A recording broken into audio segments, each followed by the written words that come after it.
Welcome to Lynn Cullen Live, talk radio without the static. Email your questions and comments to lynn@pghcitypaper.com. And now your host, Lynn Cullen. Well, that's weird.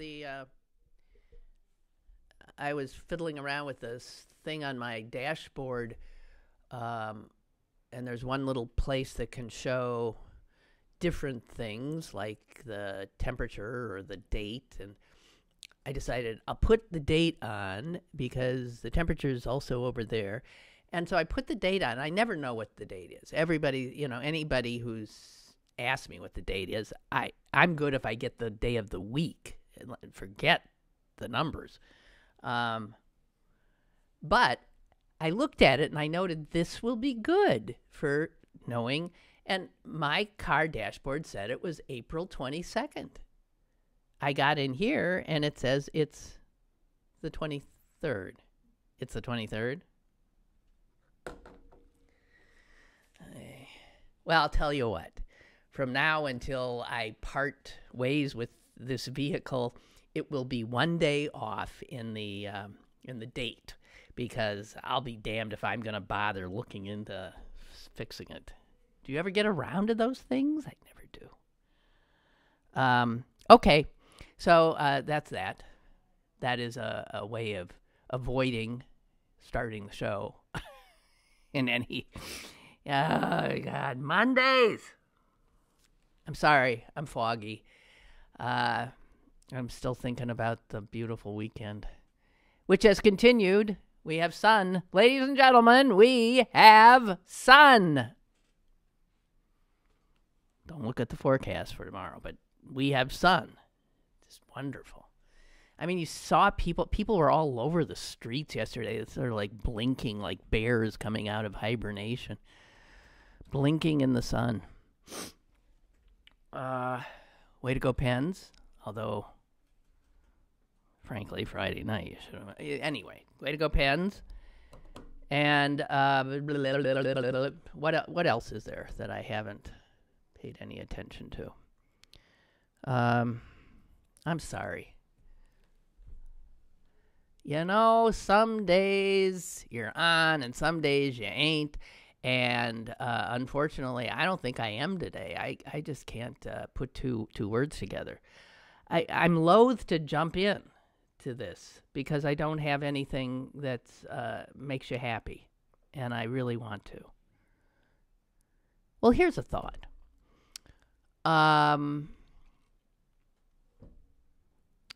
I was reading something about it was just a Q&A with an author. And he was asked, who is a person who has influenced you and your work? And he said, this guy who's, an older guy who's done, the first person he thought of when asked who influenced you and your work, he's written a number of novels, he says, my third grade teacher. Wow. I mean, that's really... And then he says she heroically taught 8 classes in one room of a schoolhouse in Lucas, Texas. This was in cotton farming country. But she gave us a vision. She made history exciting, something we could be part of. So here's a kid who would have been, still in single digits, maybe, yeah. And when asked as a successful adult, who is a person who has influenced you, he thinks back to a third grade teacher, Inez Smithy. And I always get blown away when I see things like that because, well, for a number of reasons. We're seeing, is it today that the teachers in Colorado are walking off the job. They have mandated a statewide walkout. I'm not sure if it starts today. I didn't see anything in the news about it, so probably not. But I thought it was. Teachers, so extraordinarily undervalued in our culture. The preschool teacher, the kindergarten teacher, the first, second, the elementary school teacher. And these are the ones that, it is probably true, have the most impact. Not some college professor who droned on through lectures that you retain next to nothing from. And yet that college professor gets paid a ton more money, in all likelihood, than these teachers at the early end. And in fact, as usual, our culture gets it upside down. Those are the teachers that should be getting the big bucks. Those are the most influential in a person's life, because it's when you're just getting formed, and somebody who has the opportunity to mold you has a much sort of virgin space to work in. I have often myself thought of teachers who made a difference, and I always come up with one who really blew my mind. And it also was, it was in middle school, although we didn't have middle school. It was still in our elementary school. We had kindergarten through 8th grade in the same school. And this guy, to this day, I think of. I didn't like him. I was afraid of him. He was odd, very odd. And he left the school mysteriously. I think he got fired not long after I had him. And I once tried to find him, look him up, and it came up empty, which takes some doing in this day and age, right? He had us do things that would not be allowed today. Absolutely no way. And he did something when I was his student that I found an outrage. But none of that takes away the impact that he had on me. I have in my life been told I'm a good writer. Well, I thank Mr. Zweck, because he taught me. So I don't know how, 7th grade, what are you, you're 13 years old? 7th grade, he taught social studies, he taught social studies, which included history, and yet he taught me how to write. What an impact. When we studied Russia, he made us eat it, read it, taste it. He brought borscht to class. And I remember kids like gagging on this, beet soup. And they were like, ugh, ugh. And he was like he insisted, You couldn't do that today. Like literally force feeding kids. When we were studying Russia, we not only had this beet soup ladled down our throats, but we also were reading Turgenev. That's the one I remember. And books that I think would have been thought to be beyond that. I don't know. And then when he made us write, he showed us how to write. He was brilliant. And he was frightening. When we studied Germany, he put a big German flag with a swastika on the back of the room. I mean, my God. Now, if that happened today, I would go home. I would tell my parents. My parents would call the school, demand immediately that that flag be taken down, and perhaps that he be dismissed. And nobody ever did anything like that back then. Although I suspect some parent somewhere did say something that eventually got him canned. And yet, here I am, 60 plus years later, remembering him and being grateful to him, and because he was so unique. I've told you the other, I think, Mr. Zweck story before because, again, I'll never forget it. I think he liked me very much. I was a very conscientious student. And I don't think he did this. Well, I think he did it because he liked me. But I think it was the Alan Shepard flight, the first. You'll have to check. It was either Alan Shepard or John Glenn. And I think it had to have been Alan Shepard. It was the first time that we were seeing a human being on a rocket being sent into space. And, you know, we were scared because the Russians were way ahead of us. We were trying to catch up to the commies. And television stations were carrying it live.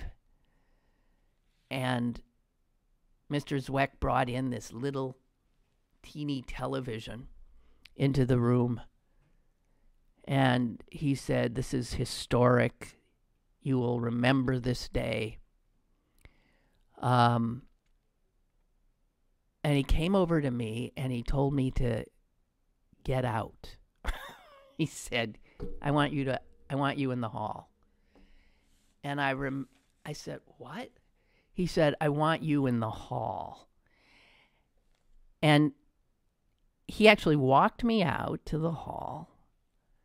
And I said, and he said, "I want you to remember this day."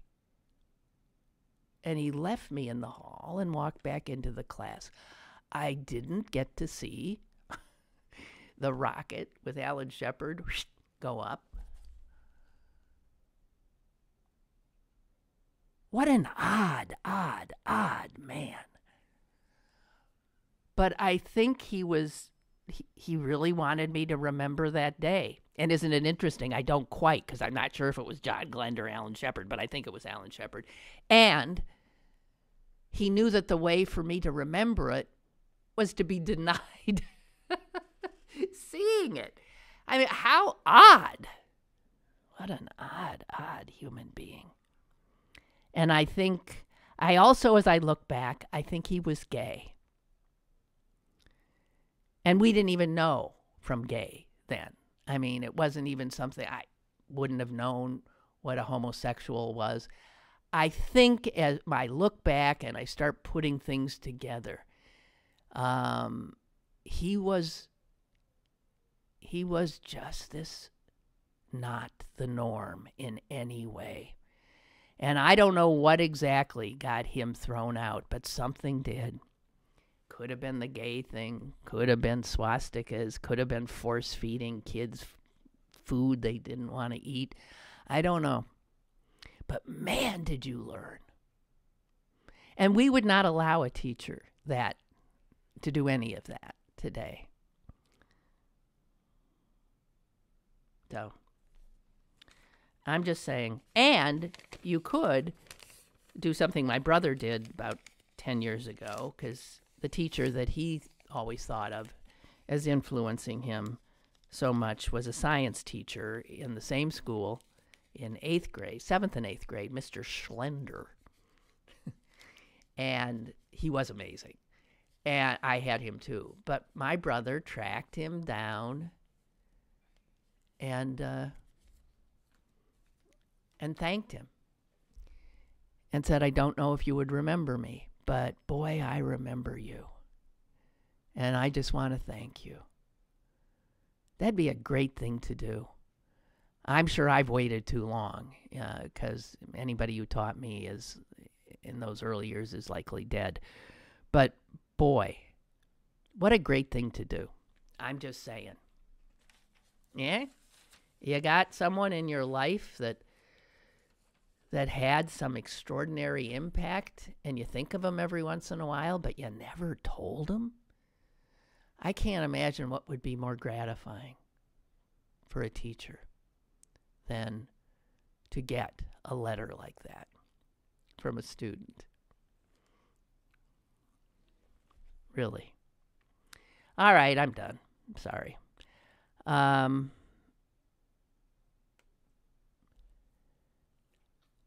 going to do some house cleaning here. I've been carrying around some stuff that somehow I just never got around to sharing with you, but I felt strongly enough about it that I never threw it out, even though it's getting a little moldy, like this thing, which is over a month old. And I had wanted, when I saw it, to share it with you, but never, as I said, just never seemed to slip it in. I'm slipping it in today, in part because I did see something that reminded me about it. It was an article in the New York Times talking about how Republican candidates around the country for Senate, for Congress, are not running away from Donald Trump. They are, embracing him and out-Trumping Trump and trying to be Trump. They are showing their authenticity by being crude and rude. It's just amazing the lessons people learn, right? And, if you think, we've seen that here already. Didn't work too well for him with Rick Saccone in the 17th Congressional District special election here that saw Rick Saccone defeated in an overwhelmingly Republican district by a Democrat, Connor Lamb. And he had said, I was Trump before Trump was Trump. It didn't work. He's running again in another district because of the redrawing of district lines. But in this article, one of the first people that they brought up is the guy that I've been wanting to talk about, but didn't find time. And this is also, semi-local race because we are so close to West Virginia here in southwestern Pennsylvania.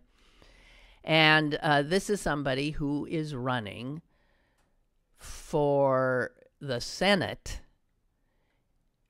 in West Virginia as a Republican, hoping to unseat Senator Joe Manchin, who used to be the governor of West Virginia, but then was elected senator, as a Democrat in probably the reddest state in the Union, which is West Virginia now. I don't know that any state went more for Donald Trump than West Virginia. I'd have to check it, but I think that may be true.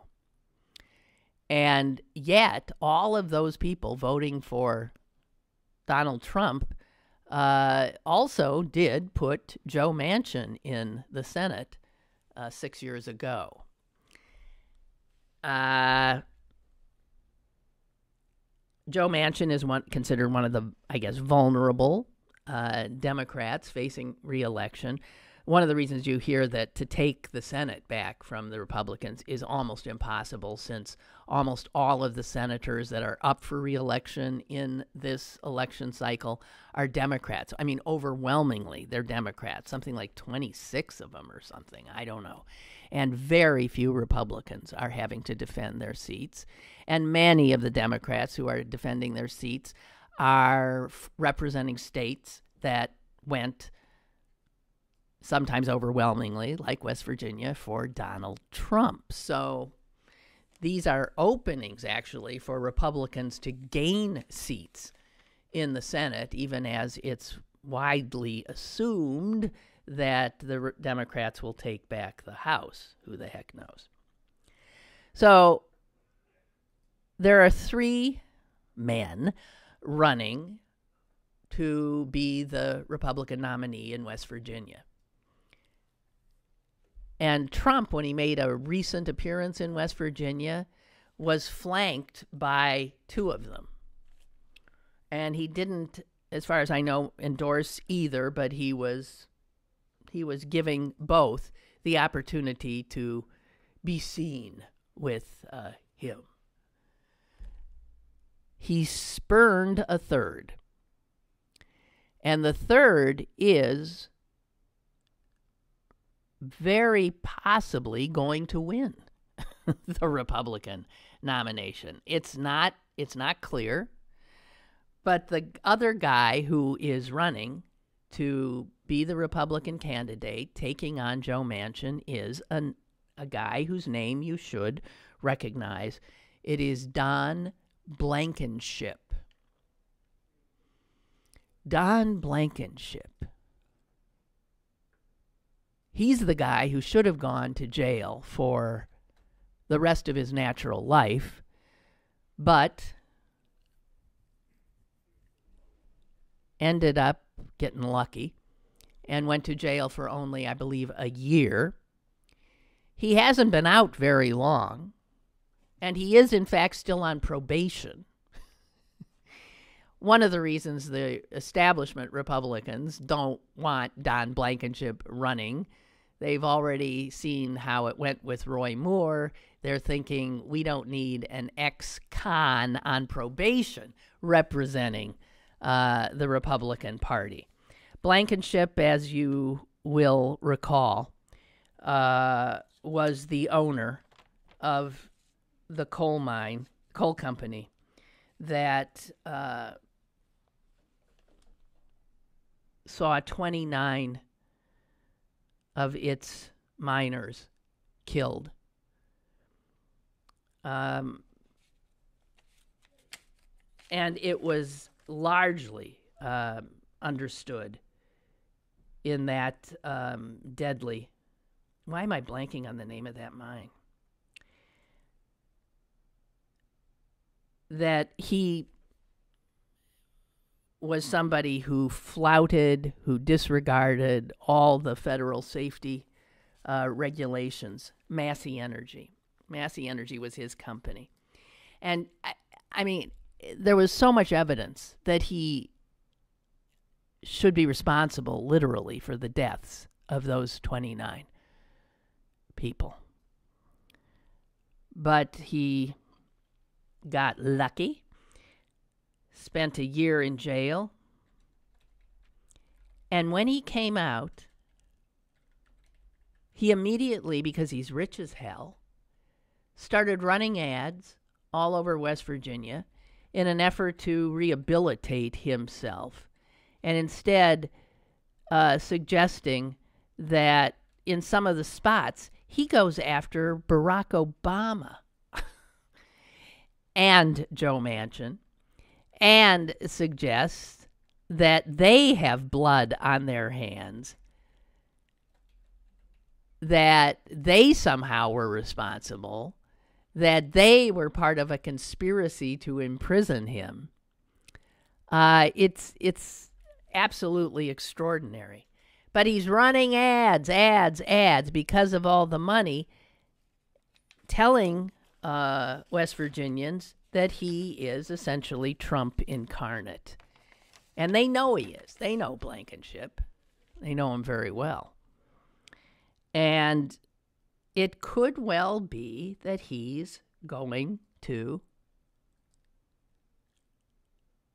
beat the other 2 that Trump wanted to help and manage to wrest the Republican nomination. The primary's coming up shortly, I think in a few weeks, May 8th. And if he is to win Blankenship, I think that would mean that Manchin's got a good shot at re-election. I don't know. I'm just saying nobody knows, because West Virginia voters are, I don't know, out of their cotton-picking minds most of the time. And you would think that I don't know. How would West Virginia I mean, the guy's responsible for the deaths of 29 minors. And yet he's popular by virtue of his unrelenting, unapologetic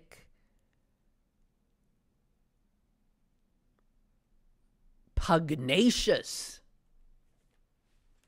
attitude that somehow passes as masculinity in the heads of a lot of people. Extraordinary. One of his campaign ads right now says, "We don't need to investigate our president. We need to arrest Hillary."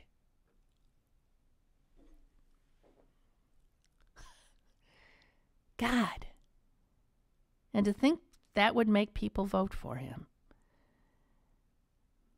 Scapegoating works. Doesn't have to make any sense. It just works. And the fact is, because the establishment doesn't want him, because Trump and the Republican Party is trying to distance themselves from him, it could well play in his favor. That he is instead a maverick and somebody, I don't know. So anyway, I wanted to sort of alert you to his candidacy. I mean, what kind of a shameless jerk do you have to be to have the blood of 29 people on your hands? To refuse to even acknowledge that, to say that you are the victim, to come out of a prison sentence and using your money while still on probation, attempt to get to the United States Senate. Well, I got to tell you, the Republicans in the Senate want Don Blankenship there as much as they wanted Roy Moore there, and they didn't. But they have this cast of characters of such ill repute, and often criminal ill repute, that carry their banner, whether they want to acknowledge it or not. I would think Manchin is rooting for Blankenship to win, because I think it would be pretty, I don't know, in an election, while the Republicans in West Virginia may in fact vote for him, I can't imagine that in the whole state that they would want him to represent them in the Senate. I don't know. Well, they wanted Donald Trump. I don't know. I don't understand any. And you know who else is running? I just read this. Again, Republican.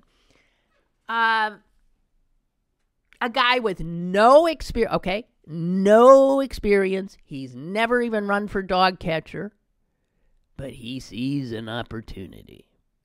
And he sees an opportunity because his brother, not him, his brother attained a certain level of importance and name recognition. And so he's thinking, I'm cashing in. I'm getting myself to the Congress.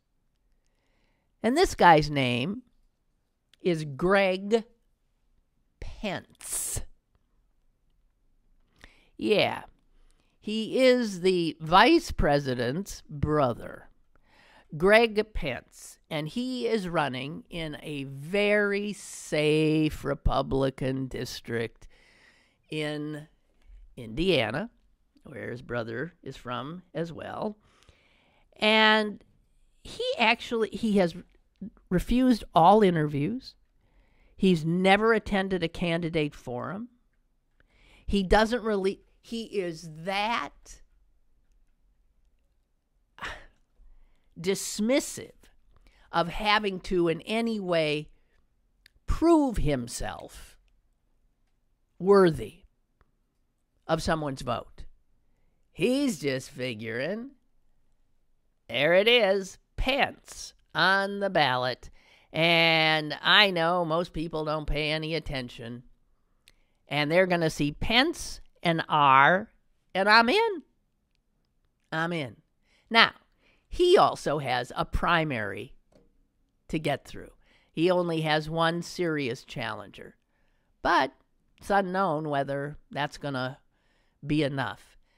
Listen to the hubris of this Greg Pence, who says that he is running because he is an entrepreneur and a Marine. That he has run a business and he is a former Marine, and he also said this in the only interview he has done. He said this: I look in the mirror and say, if not me, who?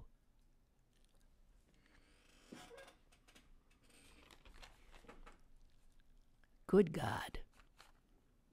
Can you imagine? He shared that. He hasn't shared much else, but he shared that. I look in the mirror and I say, if not me, who? Anyway, so if he makes it through the primary, he's in the Congress. And by the way, as a business executive,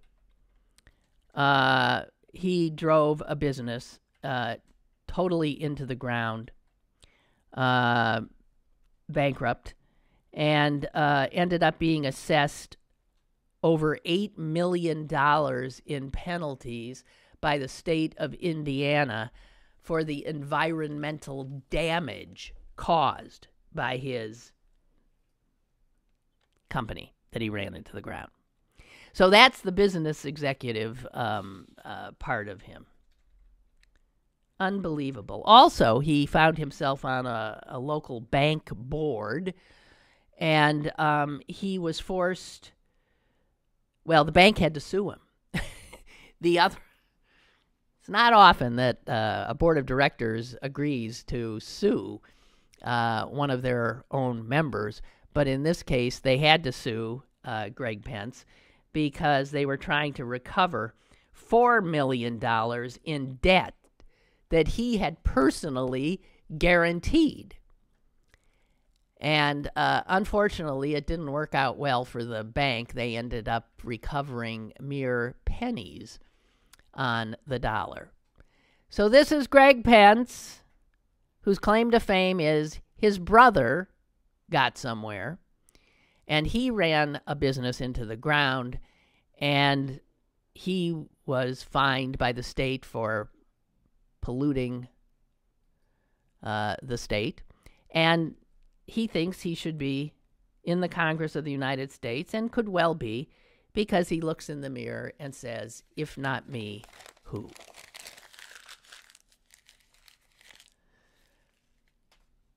Oh dear.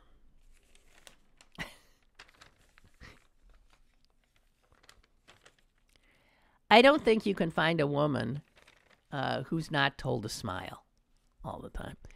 Women are constantly told. My dad told me when I was growing up, you have such a wonderful smile. And believe me, that meant something. So I have been smiling my way through my life, understanding that people loved my smile, and so I should smile. And this is part of, I think, what gets pounded into girls' heads is that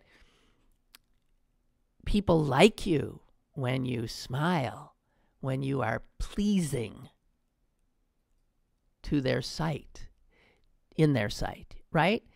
And so women have just learned in many, many ways to make people feel good by smiling all the time. And I read a piece yesterday that had a headline that is why I read the piece, because it was called My Smiling Boycott. And it was written by a woman who decided she would try to spend a few days refusing to smile. no matter what.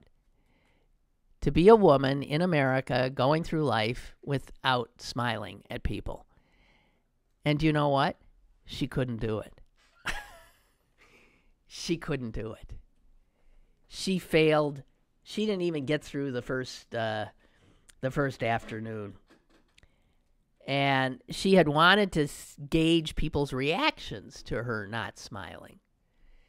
And quickly she began to see that people looked offended, people looked hurt, she felt rude. And so she couldn't. And she said, it turned out that forcing myself not to smile was harder than forcing myself to smile all the time. That the smile is easier than not smiling. And she decided it was a very particularly American thing. And that if you travel in almost any other country, people don't smile like we do. They do not. And they don't consider it rude. It's just a whole different, I don't know that we can figure out why that is. We are different Americans in our constant smiling and have a nice day and that kind of stuff. It is not something that you find in other countries. We have a call. Caller, hi. Hi, Lynn. Hi. This is Jeff from Greene County. Hi, Jeff. Backing up to what you were talking about with Blankenship. Yeah. Yeah. I don't think he's got too much of a chance because... in the primary? Wait, in the primary? Yeah. Really? Yeah. Well, even if he makes it through the primary, I mean, no matter what, West Virginians don't really have a good track record with, coal company owners, because there's like decades and decades and decades of mistrust between them. That's what I would think. Yeah. That's what I would think. So, and yet I'm reading stuff saying that the Republicans are very nervous about him. Yeah. I don't think they have that much to worry about, really. I mean, yeah, he's sounding like Trump and everything, but I don't know. It just seems kind of overblown to me. You mean to say, are you suggesting that media overblow things? Yeah.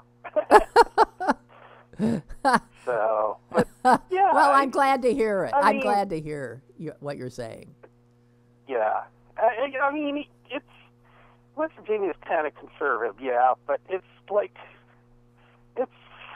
they're more like Manchin conservatives, the Democratic conservatives, I guess you could say. So it's gonna be like conservatives, if I can put it that way. Like it's not as red as you think it is. Okay. So they just couldn't vote for Barack Obama because he's black or Hillary Clinton because she's white? I mean, woman? Sometimes. I mean, it depends on the race. I don't know.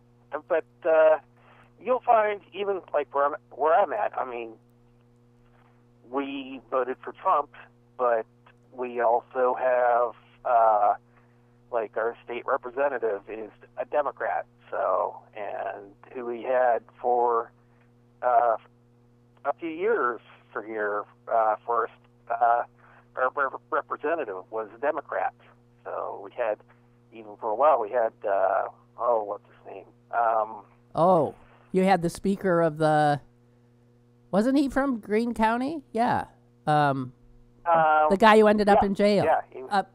Who is that? That powerful guy who ended up in jail? Yeah, and I can't remember his name. I can't either. Yeah, I remember that, but the one with who used the big words all the time. Who the hell is that? Luis. That's it. DeWeese. Right.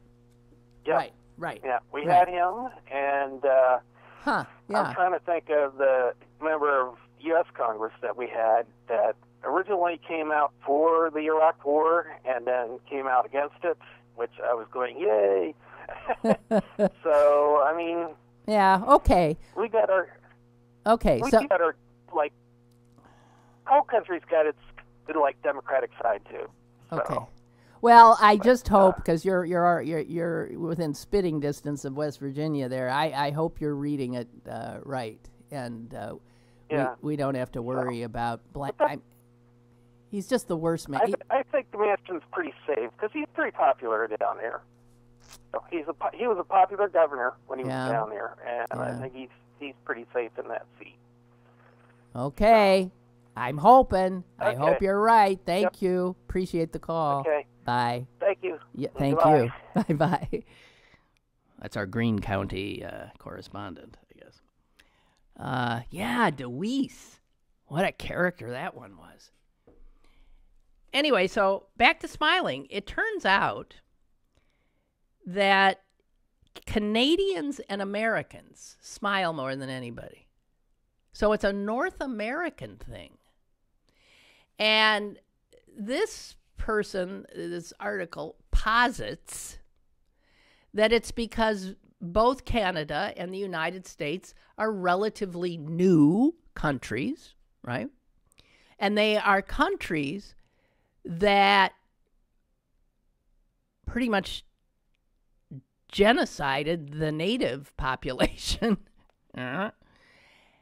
And they are countries made up then of people who came in to those countries.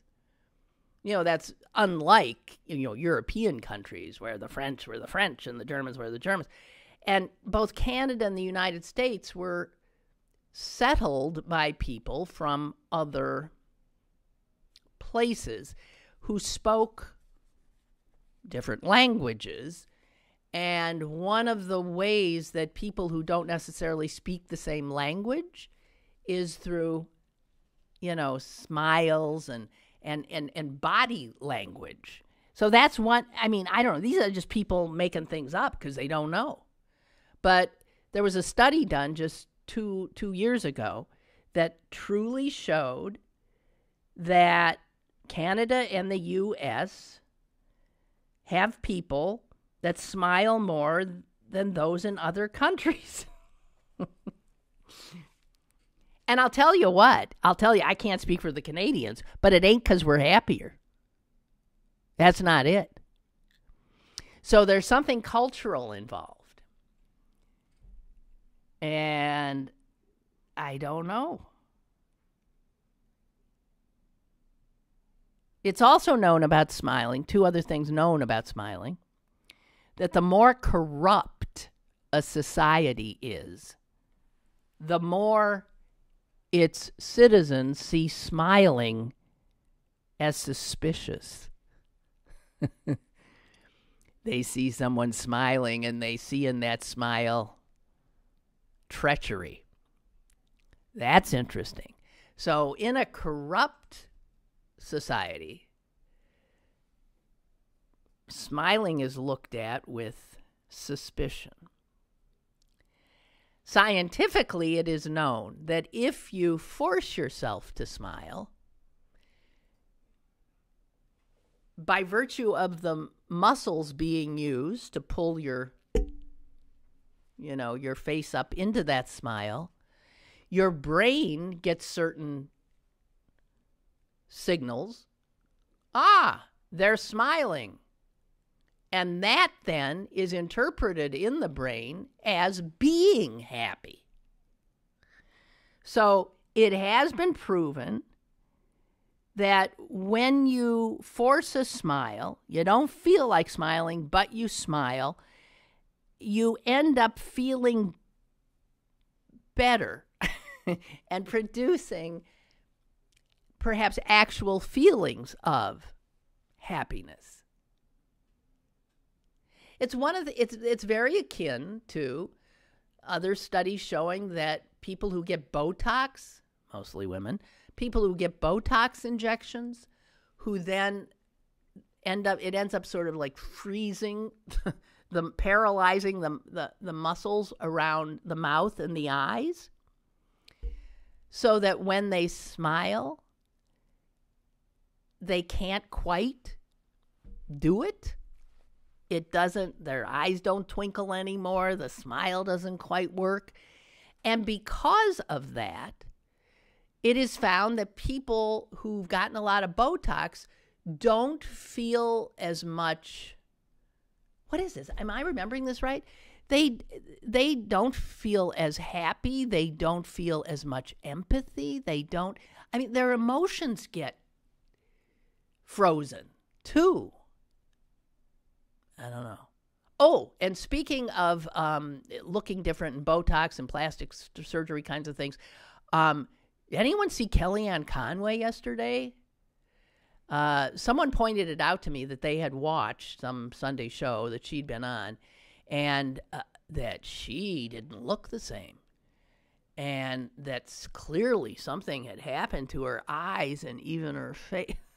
And I happened to see a Twitter thing that had her on it. It wasn't talking about that. And yeah, oh boy, Kellyanne had some work. So now her face doesn't look like it used to. She definitely had like bags taken out from under her eyes. And I think something pulled up here. She still looks essentially like the awful human being she is. But yeah, clearly had some work done, just wanted to say. One other thing about smiling that I got from this, which I found interesting, that when Walmart opened its first store in Germany, it found that its requirement for employees in the United States did not work for the employees in Germany.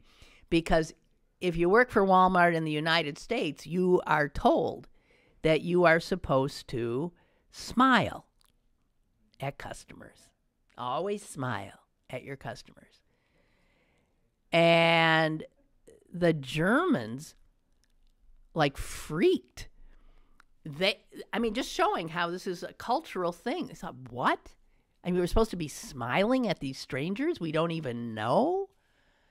And they were able to explain to the Walmart folks that doesn't work here in Germany because our smiling at these people is misconstrued. It doesn't look friendly. It looks flirtatious.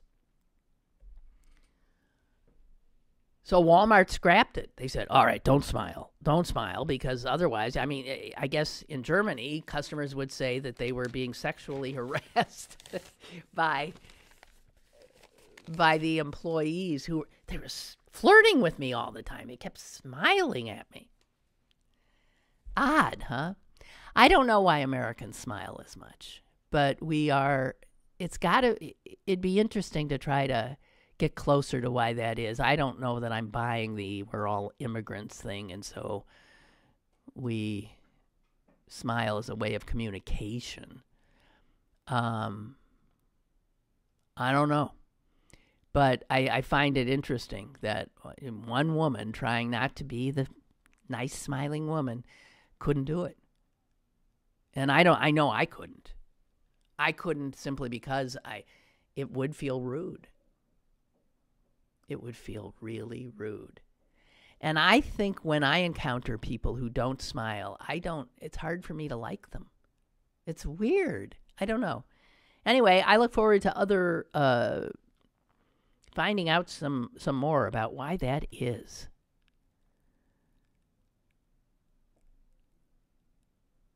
Chuck, I didn't mean to irritate you. I am very much irritated by the story of the teacher, Mr. Zweck, who kept you in the hallway while other students were watching the launch. As I listened to your story, I was fully predicting the end of the story would be that he would say something prophetic like, "You are a woman, get used to being left out." No, that wasn't it at all. But the fact that he gave you no reason completely blows my top. Maybe he wanted you to speak up and argue and fight your way back into the class. I don't think so. You could never. I was so dutiful then. He said, I want you to remember this day. That was his reason. He did give me a reason.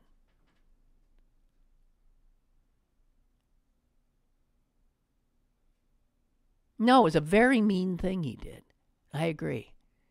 And yet I think kindly of him. Isn't that weird? I don't know. Oh, Barbara. Smiling can trick the body into helping you elevate your mood because the physical act of smiling actually activates neural messaging in your brain.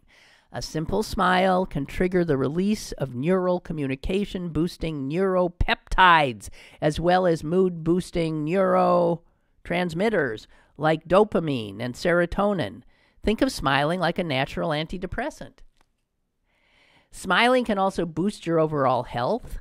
The act of smiling actually helps the human immune system to function more effectively. It is thought that when you smile, immune function improves because you are more relaxed, thanks to the release of those neurotransmitters and the serotonin and all that kind of stuff. In addition to taking precautions like washing your hands, why not try to prevent colds, flus, and anything else by smiling? I love that. Well, there. I think we Americans are onto something here. So, smile though your heart is breaking. Smiling. Okay. The other thing I want to talk about, I rarely agree with anything Ruth Ann Daly writes, but boy, she got me thinking today. She wrote a piece in the Post-Gazette, and she told me something that had somehow missed my view.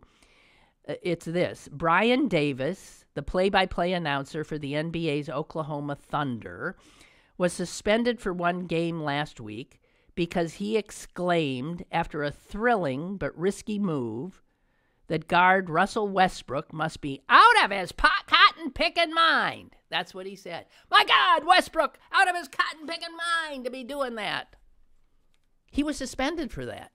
Now, that blows me away because I find out by reading her piece that cotton picking, Westbrook is black, the announcer's white, and by using cotton picking, which the slaves had to do, it was deemed a racial insult.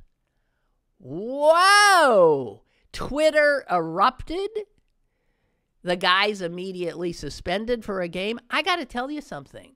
That blows my mind. I didn't know. I've said cotton picking, not a lot. Sort of an old kind of a phrase, but I never saw it as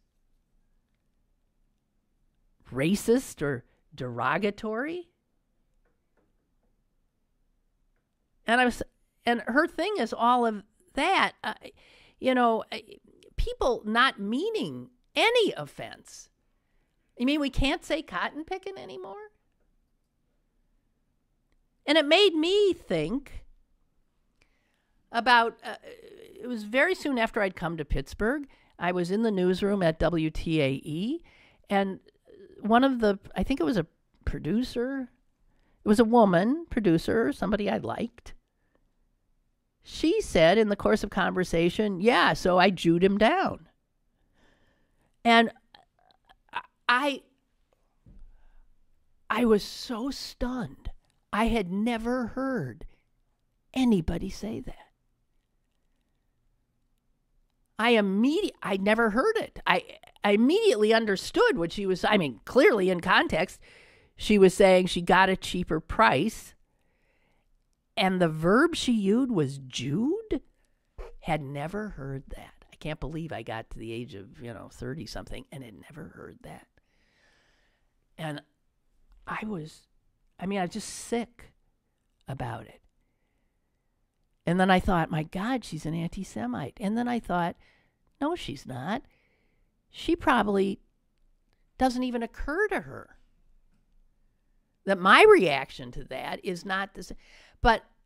And frankly, I do not remember saying something to her. I don't. I don't know that I didn't, but I don't remember that I did. I was too busy dealing with my own shock. But I would think that nowadays, somebody who understands the derivation of that word, who doesn't want to appear to be an anti-Semite, would not use the word Jude in that way. So does that mean I shouldn't now ever use cotton picking? Not that I do, but does that... I really don't know at what point we start getting crazy.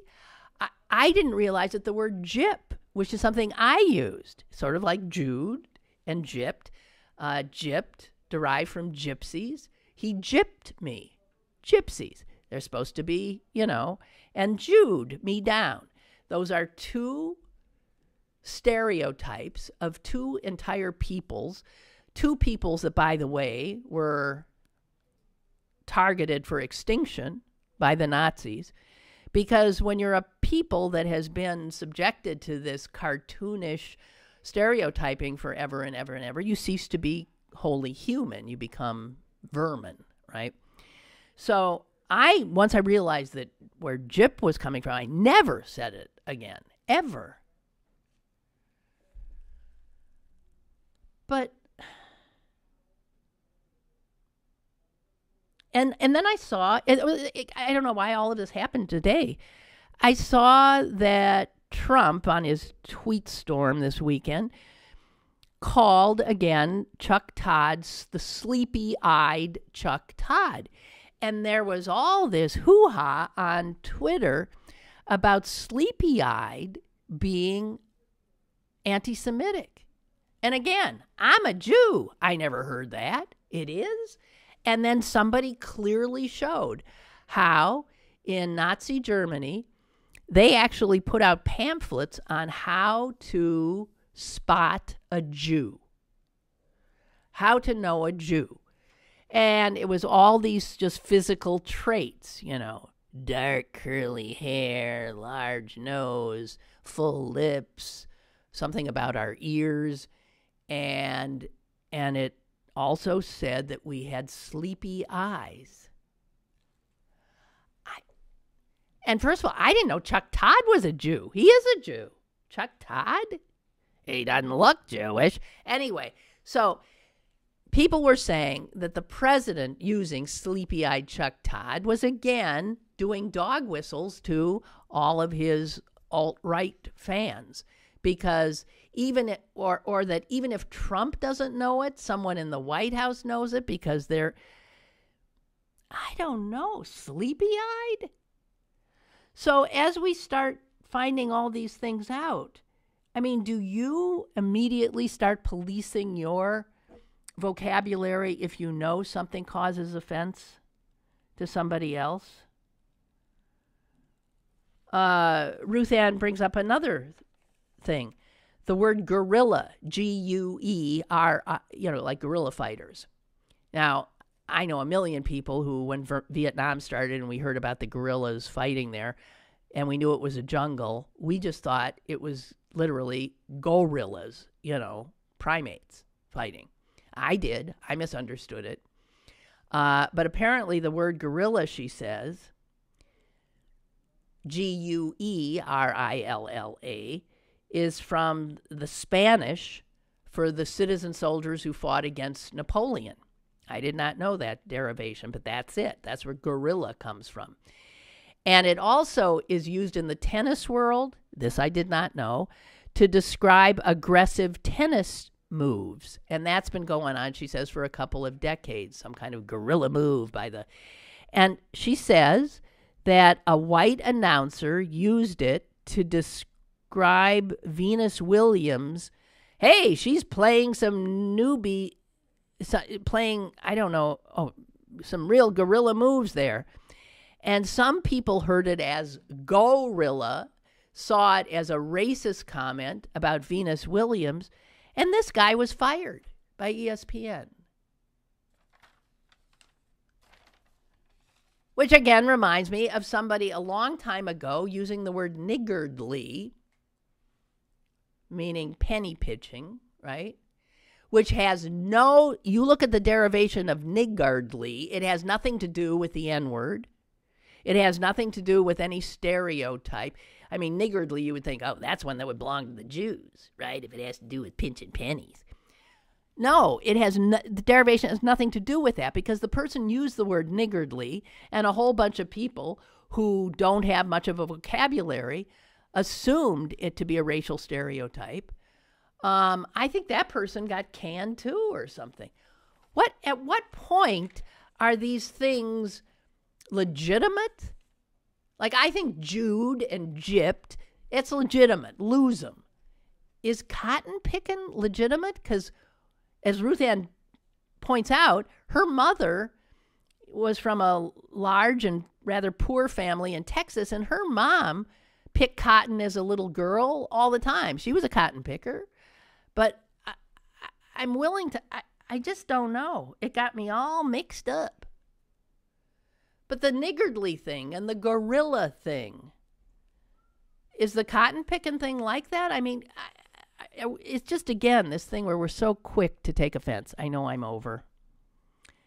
But I'm just going to fill you in on the emails I got here. Margaret says, I love laugh lines on someone's face. Yeah, I do too.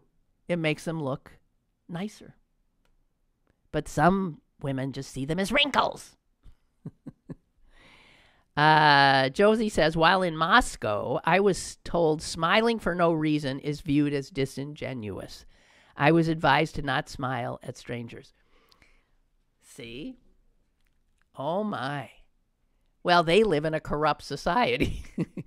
But I got news for you, so do we, in large part too. But okay. So yeah, Americans go over to Europe and other places, and we just grinning our behinds off as usual, and people are looking at us and thinking we're nuts, or we're underhanded, or we're up to no good, or I don't know. Barbara says, here's another one, Indian giver. Yeah, an American expression used to describe a person who gives a gift and later wants it back. Oh, yeah, like where'd that come from? Is that Native American?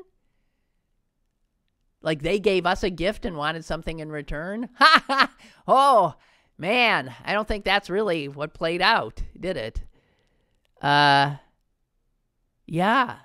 So that's another one, an Indian giver.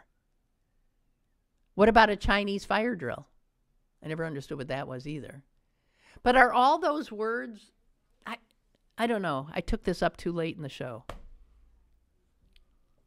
Maybe we'll bring it up tomorrow a little bit, because I really don't know at what point this becomes silly, and on the other point where it is truly something that a kind person would want to pay attention to.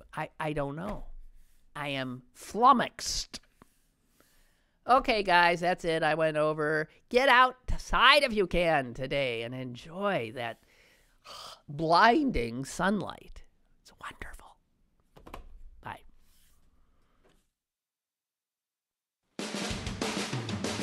Lynn Cullen Live, Monday through Friday from 10 a.m. to 11 a.m. and archived at pghcitypaper.com.